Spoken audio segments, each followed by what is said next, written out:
नमस्कार, एकेएल न्यूज में आप सभी का स्वागत है। मैं हूं आपके साथ साक्षी गुप्ता। ये बढ़ते कुछ खास खबरों के साथ। जिला प्रशासन और खेल एवं युवा कल्याण विभाग द्वारा सारंगगढ़ में विभिन्न खेलों का ग्रीष्मकालीन खेल प्रशिक्षण दिया जा रहा है, जिसमें कोच और पीटीआई के द्वारा football, badminton, cricket, athletics, karate, volleyball जैसे खेलों का प्रशिक्षण निरंतर जारी है। बैडमिंटन खेल का प्रशिक्षण इंडोर स्टेडियम क्लब हाउस में किया जा रहा है। सारंगगढ़ में कोच और वरिष्ठ खिलाड़ियों के द्वारा नन्हे बच्चों से लेकर अंडर 19 के खिलाड़ियों को प्रतिदिन प्रशिक्षण दिया जा रहा है। प्रशिक्षण के दरमियान नन्हे खिलाड़ियों की भीड़ और उनमें सीखने की ललक इस प्रशिक्षण शिविर की सफलता को बयां कर रही है। कोच जनगड़े ने बताया कि प्रशिक्षण शिविर में उम्मीद से अधिक बच्चे, खिलाड़ी और राष्ट्रीय स्तर पर चयनित खिलाड़ी प्रतिदिन प्रशिक्षण लेने आ रहे हैं। स्कूलों के लंबी छुट्टी में बच्चों के लिए ये एक अनुकरणीय पहल है।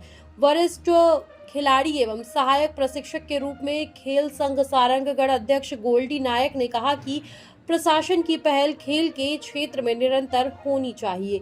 जिले के लिए ये पहला मौका है। इससे बच्चों को सीखने का मौका मिलता है और वो खेल के प्रति प्रोत्साहित होते हैं। साथ ही बच्चों में खेल की भावना का विकास होता है। आपस में मैच खेलने और अभ्यास करना एक अलग बात है, लेकिन एक प्रशिक्षण के साथ एक प्रशिक्षक के साथ प्रशिक्षण लेना खिलाड़ी के खेल स्तर को सुधार करता है। वरिष्ठ खिलाड़ी मोहम्मद खलील ने कहा कि जिला कलेक्टर धर्मेश साहू जी के द्वारा खिलाड़ी बच्चों को सीखने का शुभ अवसर मिला है।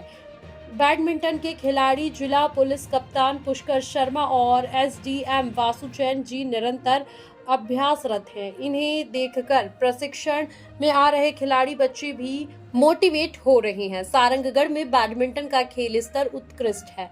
खेल एवं युवा कल्याण विभाग के प्रभारी कौशल ठेठवार जी ने कहा कि जिस उद्देश्य से समर कैंप को प्रारंभ किया गया है, उसका प्रतिशत प्राथमिकता से मिल रहा है। बच्चे खुद ब खुद जुड़ रहे हैं और अगले साल से इसे और ज्यादा प्रचार प्रसार कर वृद्ध किया जाएगा या फिर इसे बड़ा रूप में आयोजित किया जाएगा। प्रशिक्षण शिविर में बचपन की छवि 5-6 वर्ष के नन्हे बच्चे की उपस्थिति चहक पहक से सबसे ज्यादा प्रसन्नदायक है।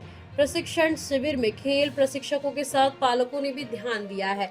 आशा है कि शिविर के माध्यम से बच्चों में शारीरिक और मानसिक विकास अच्छे से होगा।